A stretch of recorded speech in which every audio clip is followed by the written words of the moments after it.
Hi everybody, and welcome back. Interesting markets at the moment. There's a lot going on, as you know. I'm sure you're aware. But since the FOMC minutes on the 25th of May, we've seen the Fed saying they're well positioned later this year to assess the effects of policy firming. The market is starting to ask whether the Fed is going to be looking at a pause at some point, possibly after a couple of 50 basis point hikes. Is that the case? Well, I think we need to look at data for this.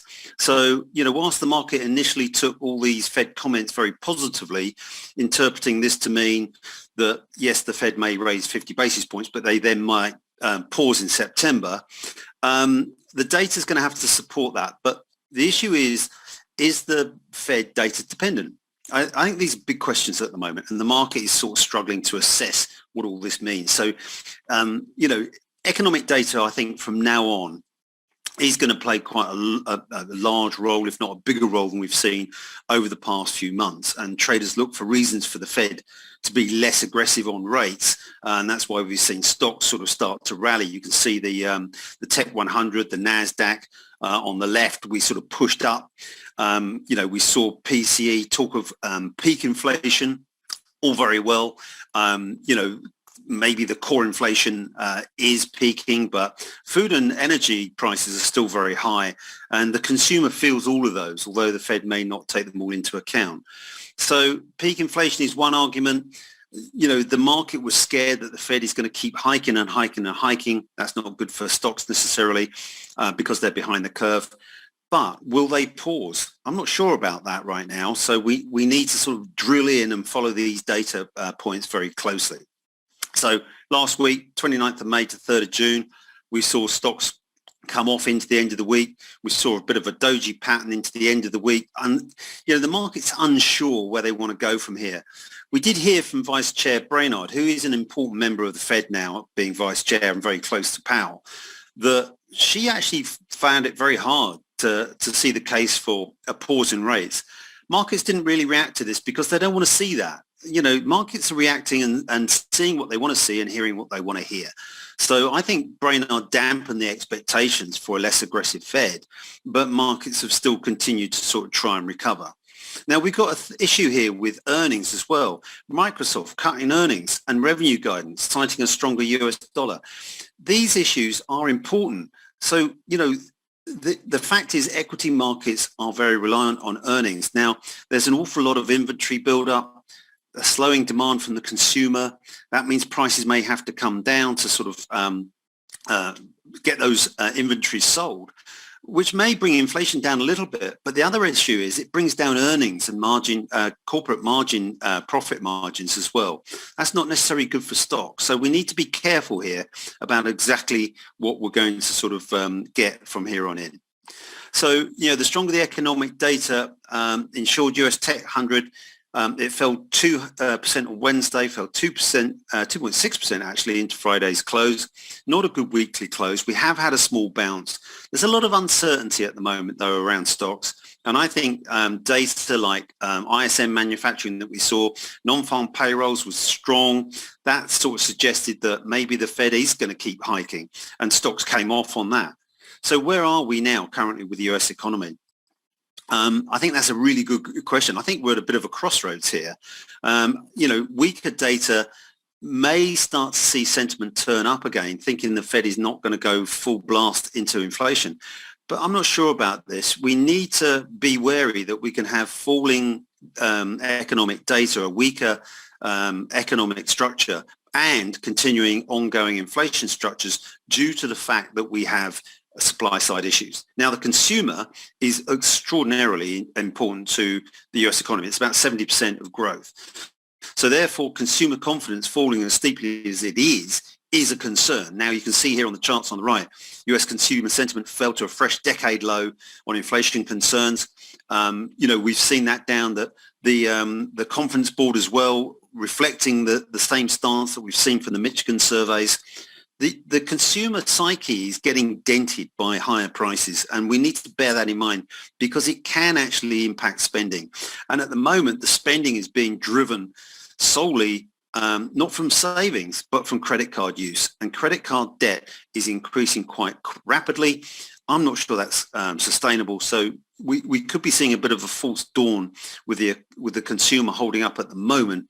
And if these credit cards start getting maxed out, we're looking at potential further problems going forward. So data is going to matter a lot going forward. So will the Fed ride to the rescue of the consumer confidence and spending?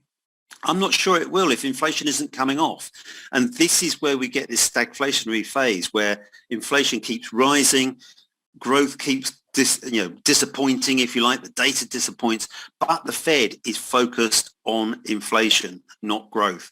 So they are in fact trying to knock growth down, particularly demand side driven inflation is the only way they can impact markets. They can't do anything about more oil or more copper or more wheat.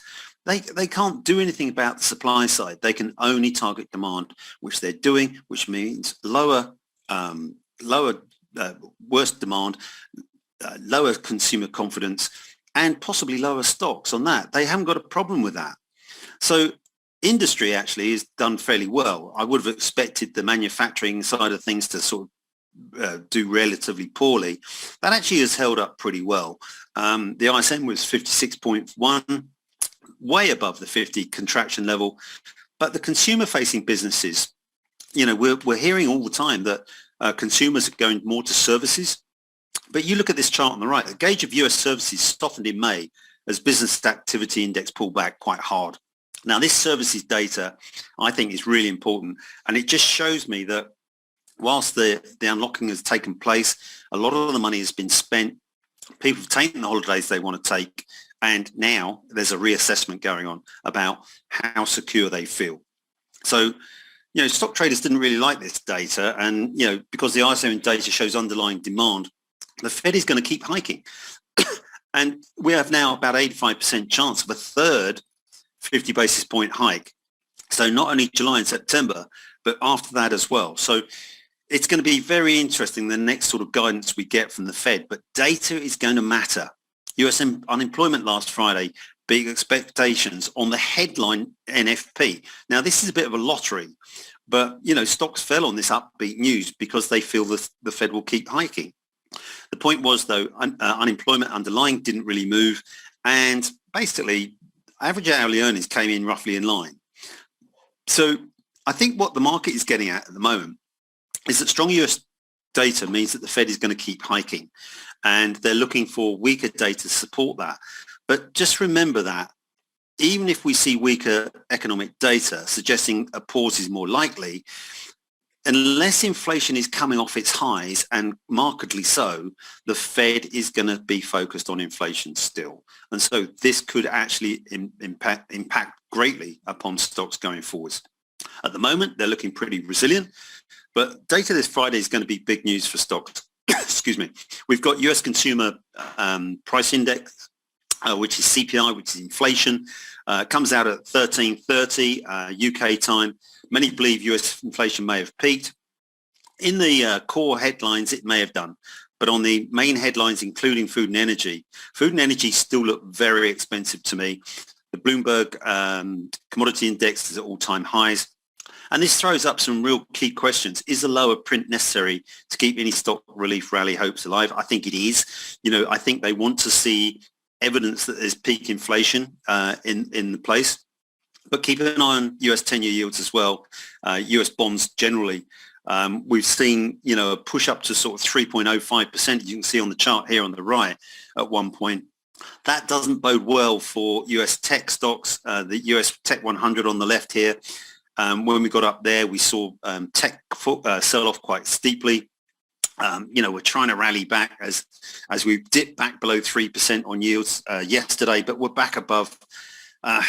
We're really at a crossroads here with these markets, so be very careful.